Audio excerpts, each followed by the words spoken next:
Ẹ ǹlẹ́ o, ẹ káàbọ̀ sí kíláàsì wa tọ̀sẹ̀ yìí pẹ̀lú ọ̀gbẹ́ni Adé. Lọ́sẹ̀ yìí a máa sọ̀rọ̀ nípa àròkọ lédè Yorùbá. Ẹ máa bá wa kálọ. Kí ni èdè òyìnbó tí a lò fún àròkọ? Òun là ń pè ní essay, ìyẹn essay writing. Lónìí a máa sọ̀rọ̀ nípa ohun tí àròkọ jẹ́.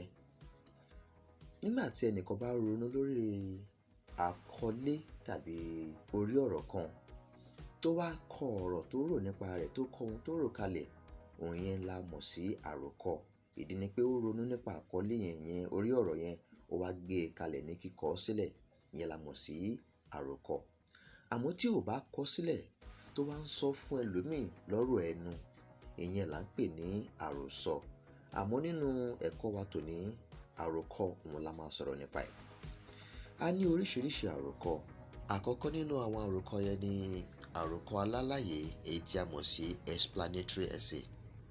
Ìkejì ni àròkọ Alapejuwe, èyí tí a túmọ̀ sí descriptive essay. Ìkẹta ni àròkọ Alariyanjiyan, èyí tí a mọ̀ sí argumentative tàbí persuasive essay. Ìkẹrin ni àròkọ onitan, èyí tí a mọ̀ sí narrative essay. Èyí tó tẹ̀lé ni àròkọ onílẹ́tà kíkọ, tá a mọ̀ sí letter writing essay. Èyí tó kàn òun ni àròkọ Isoro gbesi, èyí tá a lè pè ní discussion essay. Ìmíì ni àròkọ Ajemo isipaya, tá a lè pè ní Revel essay. Àfikún àròkọ tí mo ṣe sí àròkọ tá a ní ni Aroko Ìyílérò padà, tí a mọ̀ sí persuasive essay, àti àròkọ Aṣèwádìí, èyí tá a mọ̀ sí research essay. Èyí ni àwọn àròkọ èyí tá a ti kọ́ ní ọ̀sẹ̀ yìí. Ẹ ṣeun gan tí ẹ darapọ̀ mọ́ wa lórí ìkànnì wa ti ọ̀sẹ̀ yìí.